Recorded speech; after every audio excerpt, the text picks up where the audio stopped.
आदरणीय श्री राजेंद्र पांडे जी का आगमन हुआ है, उनका भी बहुत बहुत नारा दिया। नारा था सबका साथ, सबका विकास, सबका विश्वास। यहाँ मुस्लिम भाई भी बैठे हैं, सभी लोग बैठे हैं। अगर मोदी जी ने किसी को आवास दिया तो किसी से नहीं पूछा कि आप किस जाति के हैं। मोदी जी ने किसी को शौचालय दिया तो किसी से पूछे नहीं कि आप किस जाति के हैं। मोदी जी आपके गांव में अनाज भेजे हैं तो वे नहीं पूछे कि आप किस जाति के हैं।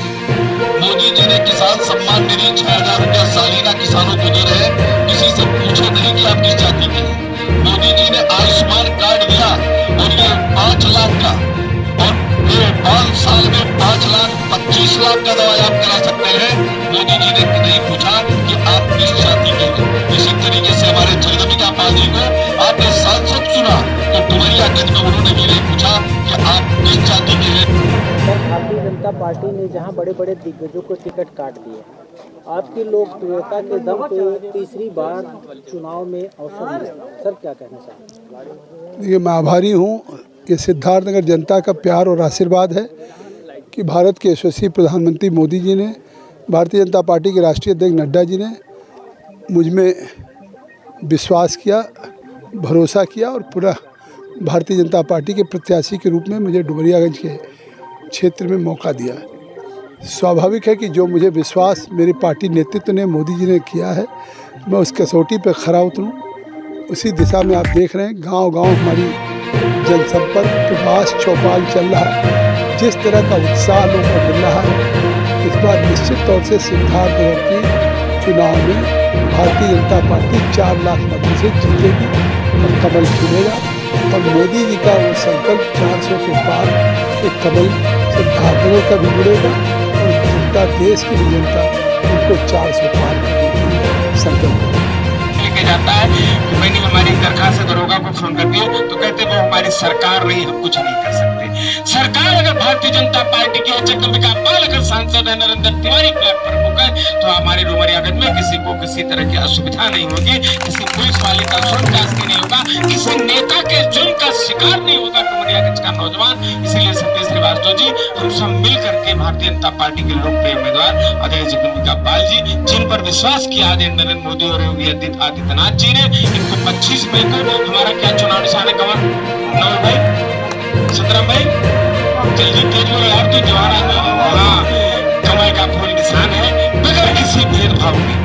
हमारे मुसलमान भाई लोग कहते हैं साहब वो भाजपा के नेता नहीं, आदरणीय जगदम्बिका पाल जी, हम और नरेंद्र भाई, सुनील गांधी उनके पिताजी थे। भारत माता की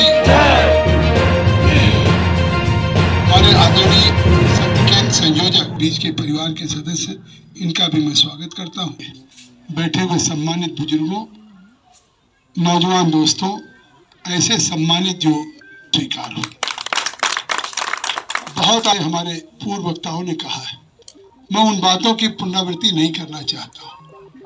ये आज लोकसभा के चुनाव का आगाज है। मैं बड़ी विनम्रता से आदरणीय राजेंद्र पांडे जी ने कहा कि एक बहुत बड़ा नाम आया है समाजवादी पार्टी से, मैं उनसे असहमत हूँ। उन्होंने कहा कि आप ऐसा परिणाम दें कि वो फिर 12 वर्ष बाद। मैं बड़ी विनम्रता से हमारा चुनाव के प्रभावी उनसे असहमत हूँ, क्योंकि आज पहली बार अगर गोरखपुर से कोई बड़ा नाम हुआ है, अगर पूर्वांचल से कोई बड़ा नाम हुआ है, तो वो एकमात्र नाम है गोरखपीठ के पीठाधीश्वर परम पूज्य योगी आदित्यनाथ जी का, जो उत्तर प्रदेश के हैं मुख्यमंत्री।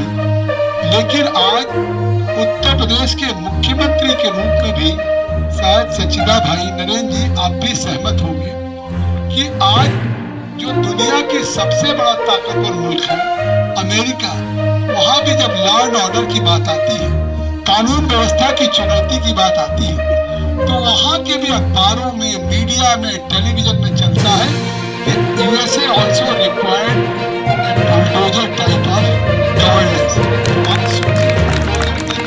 की बात अमेरिका में चलती है, यूरोप में चलती है, आपने देखा।